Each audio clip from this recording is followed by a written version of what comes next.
இன்றைக்கி நம்ம சின்ன வெங்காய காரக்குழம்பு எப்படி செய்கிறதுன்னு பார்க்கலாம். அதுக்கு முன்னாடி நீங்கள் இன்னும் நம்ம சேனலை சப்ஸ்கிரைப் பண்ணலன்னா மறக்காமல் சப்ஸ்கிரைப் பண்ணிவிடுங்க.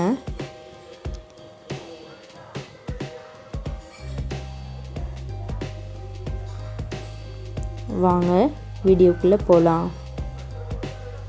சின்ன வெங்காய காரக்குழம்பு செய்கிறதுக்கு தேவையான பொருட்கள்: மஞ்சத்தூள் 1/4 டீஸ்பூன், ஜீரகம் 1/4 டீஸ்பூன், பெருங்காயம் 1/4 டீஸ்பூன், வெந்தயம் 1/4 டீஸ்பூன், வீட்டில் அரைச்ச குழம்பு மிளகாய்த்தூள் 2 ஸ்பூன், கடுகு 1/2 ஸ்பூன், கடையில் வாங்கின மிளகாய்த்தூள் 1 ஸ்பூன், உப்பு தேவையான அளவு.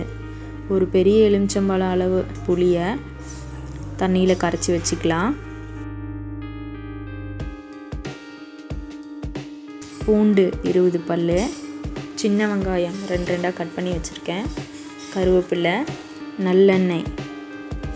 ஒரு கடாயை சூடு பண்ணிவிட்டு அதில் 4 ஸ்பூன் நல்லெண்ணெய் சேர்த்துக்கலாம்.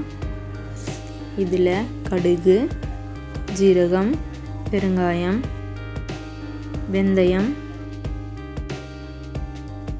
கருவேப்பிலை, எடுத்து வச்சிருந்த வெங்காயம் பூண்டையும் சேர்த்துக்கலாம்.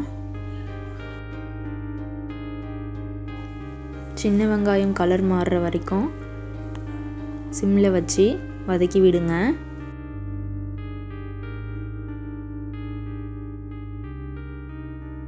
இந்த ஸ்டேஜில் கரைச்சி வச்சிருக்க புளியை சேர்த்துக்கலாம்.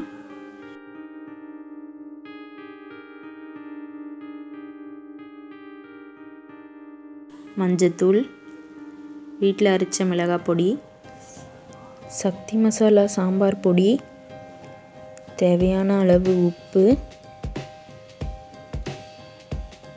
கொஞ்சமாக தண்ணி சேர்த்து மீடியம் ஃப்ளேமில் வச்சு நல்லா கொதிக்க விடலாம்.